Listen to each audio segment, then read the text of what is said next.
Hey friends, have you ever gone to your doctor and asked them what you should eat for your particular condition or to lose weight or just to have more energy? And if you did, have you ever been met with a blank look? Oh no, they don't know what to tell you, or even worse, been told that nutrition doesn't matter for your condition. Unfortunately, that happens all too often. I see a lot of people come to me after having that experience going to their regular doctor. So there's a few reasons why that's happening, and I'm going to share them with you, and then I'm going to give you some tips about how do you handle the situation when you want nutrition knowledge, you want it to be coordinated with your health care, but you're not getting the response that you want when you go to see your doctor. If you're new here, my name is Melinda Ring. I'm an integrative culinary lifestyle medicine doctor, and I just want to give you some tips that'll help you achieve a healthy, happy, holistic life. There's two things we're going to talk about today. Part one is why your doctor does not know about nutrition. And then part two is what you can do about it. All right, so let's start with part one. First, let's get past this assumption that, oh, there's not enough evidence that diet makes a difference, or all of those kinds of excuses for why you're not getting the information that you need. We know that chronic diseases like heart disease and diabetes and cancer, which is now considered a chronic disease, are the leading causes of death and disability in our country. The CDC, which is the Center for Disease Control, says that 6 out of every 10 adults in our country has at least one chronic disease, and 4 of every 10 people have 2 or more. That's huge. So these are the leading causes of disease. Even if your mom and your dad and your cousin and your cousin's cousin, if everybody has heart disease or cancer, diabetes, that is not your destiny. Your genes are not your destiny. In fact, 70 to 80% of chronic disease like heart disease and diabetes can be prevented. And 40% of cancer could be prevented by the lifestyle choices that we make. So that's huge. You have so much power in your hands. If we dig deeper and we say, okay, there's a lot of lifestyle factors. There's managing stress and meditating. There's moving. There's avoiding toxins like smoking and drinking. But if we put them all together and we said, well, which one, if you had to focus on one, which one would make the most difference? Here's the bottom line. It is not smoking. It is not being sedentary. It's not having unsafe sex. The number one cause of preventable disease and disability in our country is nutrition. That was found in an article that was published in JAMA, which is a really reputable journal, the Journal of the American Medical Association. It was published in 2018, compiled by this group that's called the U.S. Burden of Disease Collaborators. The role of nutrition in life or death, literally, was further confirmed in a Lancet journal article that was published in 2019. 1 out of every 5 deaths globally could be prevented by changing our diet, by having a healthy diet. So given all of this compelling data, you would think, well, gosh, nutrition education must be front and center in medical education. They must be learning about the importance of nutrition for all of these different diseases, primary care, heart disease, rheumatology. They must be learning this. But sadly, you'd be wrong. I've done the math over 4 years of medical school. A medical student has 3,000 hours of training and instruction, learning all kinds of things from basic science type things to pathology and cardiology, immunology, all of these ologies. So 3,000 hours, but at most 20 hours is devoted to nutrition. That is 20 at most out of 3,000 hours of education. Only 20% of medical schools in the United States even require a nutrition course to be taught in their medical school. And that is despite the statistics showing that without a doubt, good nutrition correlates to prevention and treatment of diseases from heart attack to cancer. This is really a travesty in medical education, and it's one that many doctors like me, are working to change. So hopefully we will see some change, but it's going to take time. The way I see it, there are three main reasons why medical training hasn't embraced nutrition and lifestyle content. And I think unless we address these, we're really not going to see any major change in the system. The first one is that, there is so much required content in medical schools. So many drugs you have to memorize. Every part of the anatomy you have to memorize. Surgical procedures that you need to learn. There is a huge amount of content that medical schools are required to teach medical students, and they have to verify. They get graded on whether they are teaching these content areas successfully. And what's more, nutrition doesn't show up on the usual board exams that the medical students have to take, and so they're really not incentivized to learn it either. They have to learn all of this other stuff. So they're like, I have a limited amount of brain space, I better devote it to all of these other areas that the faculty that I'm working with seem to think are more important.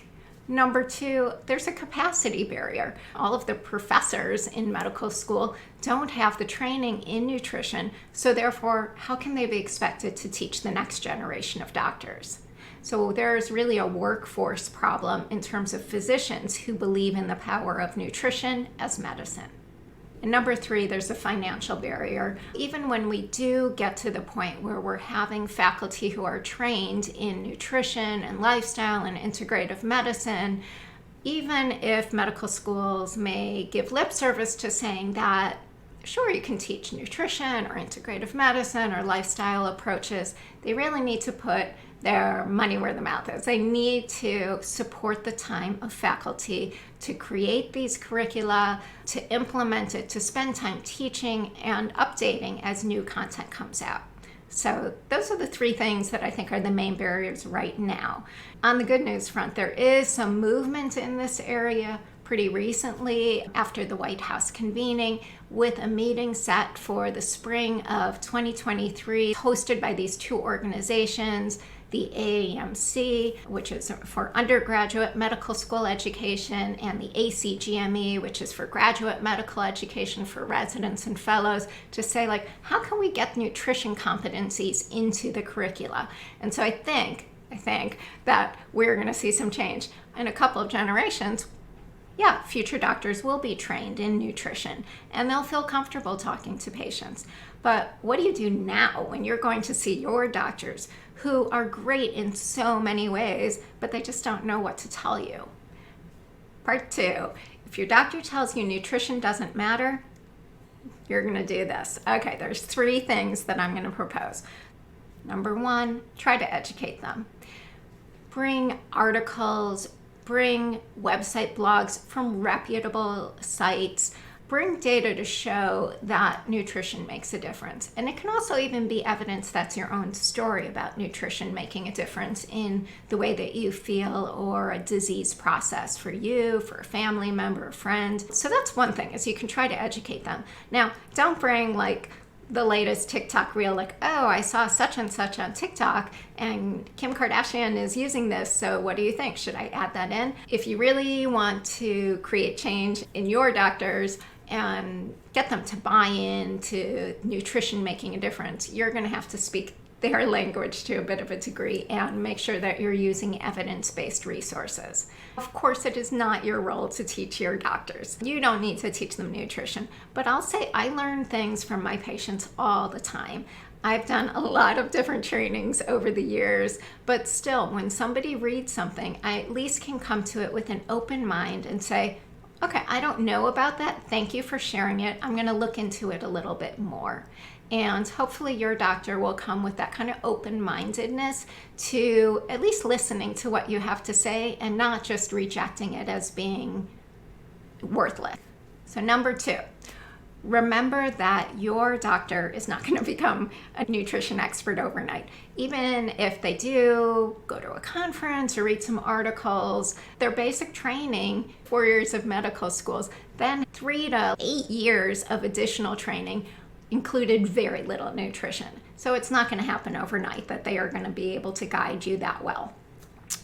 Fortunately, there are now a lot of specialties in medicine that have come up with more prolonged trainings, fellowships, or year-long certifications so that doctors can supplement that original biomedical focused training with more holistic nutrition, lifestyle, meditation, all of these other kinds of treatments. So you may want to have a consult with one of them, just like when you have palpitations, you need to go see the cardiologist. When you have blood in your stool, you need to go see a gastroenterologist. When you've got swollen joints, you'll go see a rheumatologist. When you have questions about non-pharmaceutical, non-surgical approaches, then you may need to go see a specialist in one of those areas. The three big main areas are integrative medicine, functional medicine, and lifestyle medicine. They each have their own little twist on them, but we'll get started here with the ones you might want to start to look for, and then in a future video I'm going to dissect how they're similar and different. The first one is integrative medicine. It has a board certification run by one of the major organizations. I'm currently the chair of that board of exams, so I'm going to put that one first. Nutrition is always a part of those trainings, and they need to pass the board exam to be a board certified physician in integrative medicine.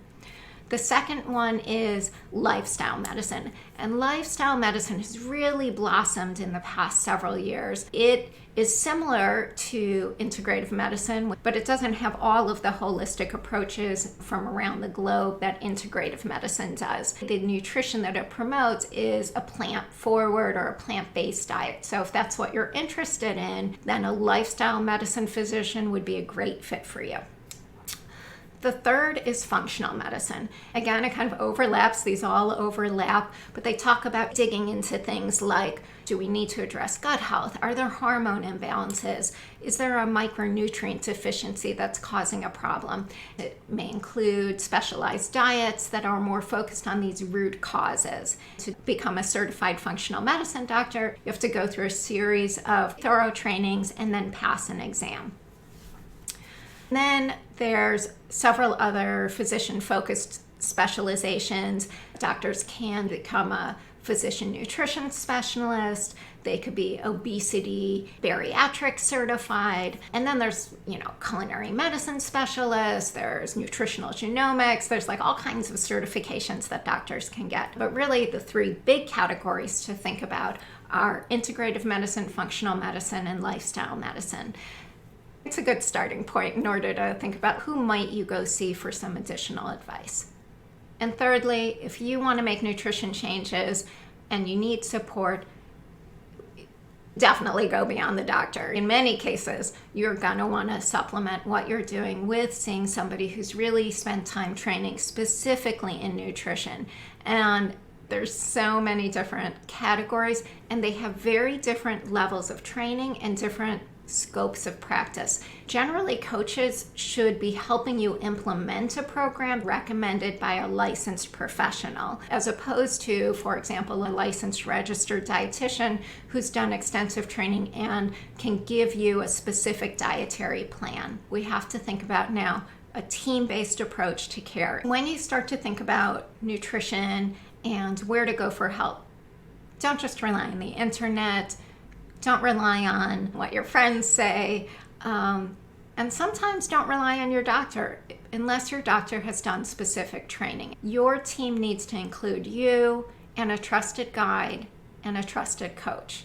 I hope that gets you started thinking so you understand a little bit more about why you may be getting the blank stare from your doctor, and also some thoughts about what can you look for in order to help you change your diet so that you can change your health. Thank you so much for watching. If you want to learn more about nutrition and health and wellness and holistic practices, please subscribe and look over there for my next video, and I'll see you next time.